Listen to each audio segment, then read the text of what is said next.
Star hospitals Banjara hills తో పాటు ఇప్పుడు ఫైనాన్షియల్ డిస్ట్రిక్ట్ లో కూడా. ప్రస్తుతం మనతో మాజీ మంత్రి కొల్లు రవీంద్ర గారు ఇక్కడ సభా ప్రాంగణాన్ని అయితే పరిశీలించి పూర్తిగా ఏర్పాట్లను చూస్తున్నారు. సార్ చెప్పండి, రేపు ఏ విధంగా యోగాలు ఉండబోతుంది? పూర్తిగా జనసేన టీడీపీ పార్టీ ఈ రెండు కలిసి ఉన్నాయి కదా. రేపు జరగబోయే సభ విజయనగరం నెల్లిమర్ల కాన్స్టిట్యున్సీ పోలేపల్లి గ్రామంలో నభూతో నా భవిష్యత్ అనే విధంగా గతంలో ఎప్పుడు జరగనటువంటి అతిపెద్ద సభ ఇక్కడ జరగబోతోంది.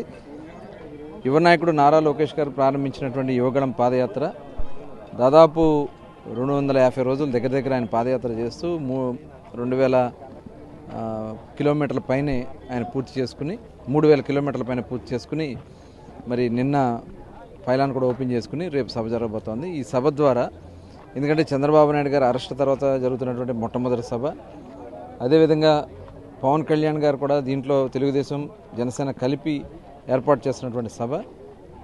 మరి ఇవాళ ఈ వేదిక ద్వారా ఎన్నికల శంఖారావం కూడా పూరించబోతున్నటువంటి సభ. ఇవాళ ప్రభుత్వం అనేక అడ్డంకులు సృష్టించిన, అనేక ఇబ్బందులు పెట్టిన, గ్రౌండ్ కూడా ఇవ్వకుండా చేయాలని చెప్పి ప్రయత్నాలు చేసిన, ట్రాన్స్పోర్ట్కి వెహికల్స్ గతంలో మరి ఆర్టీసీ బస్సులు ఇష్టారాజ్యంగా వాళ్ళు వాడుకున్నా ఇవాళ బస్సులు కూడా ఇవ్వకుండా, మరి ప్రైవేట్ బస్సులు కూడా పర్మిట్లు ఇవ్వకుండా రకరకాలుగా అడ్డంకాలు సృష్టించి ఈ సభను ఫెయిల్ చేయాలని చూస్తున్నారు.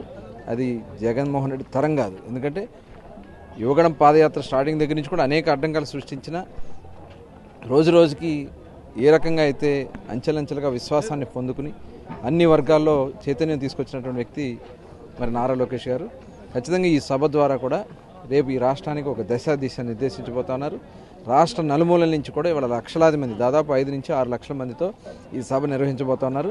ఒక దిశ ఈ రాష్ట్రానికి ఇవ్వబోతా ఉన్నారు. సార్, ఇలాంటి సభలు ఎన్ని జరుపుకున్నా, మీరు ఎన్ని పార్టీలు కలిసి ఉన్నా వైసీపీ మాత్రం సింగిల్గా వస్తుంది, సింహంలాగా మిమ్మల్ని ఓడిస్తుందని చెప్తున్నారు. ఇవాళ చూస్తున్నాం కదా, జగన్మోహన్ రెడ్డి అన్ని రకాలుగా ఫెయిల్ అయ్యాడు. ఇది మేము చెప్పడం కాదు, వైఎస్ఆర్ పార్టీ నాయకులు చెప్తా ఉన్నారు. ఇవాళ ప్రజల్ని పట్టి పీడిస్తూ అభివృద్ధి లేకుండా ఎక్కడ చూసినా గుంటలమయంతో ఈ రాష్ట్రం మొత్తం కూడా మరి అభివృద్ధికి దూరం చేశారు. సంక్షేమ పేరుతో కొంతమందికి ఏదో ఇచ్చినట్టుగా నటించిన వాళ్ళని పీడిచి కరెంటు బిల్లుల పేరుతో కానీ ఇవాళ నిత్యావసర ధరలు, ఆర్టీసీ రేట్లు, చెత్త పన్నులు ఇలాంటి రకరకాలతో మరి ఇబ్బందులు పెట్టి ఇవాళ ప్రజల విశ్వాసాన్ని కోల్పోయి ఇవాళ క్యాండిడేట్లు మారిసి మళ్ళీ గెలవాలని ప్రయత్నం చేస్తున్నాడు.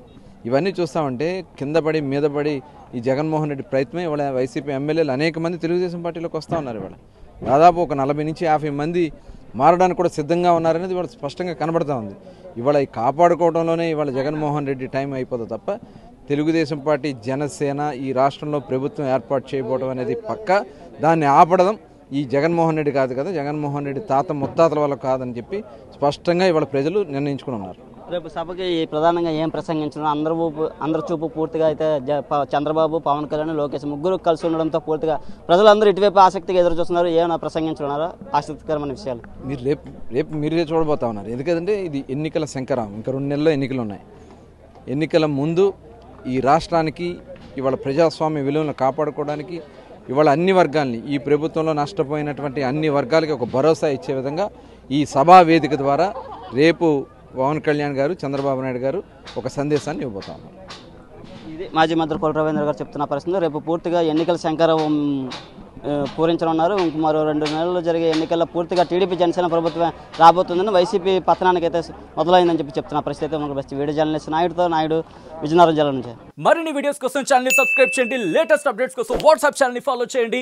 అండ్ లింక్ డిస్క్రిప్షన్ లో ఉంది.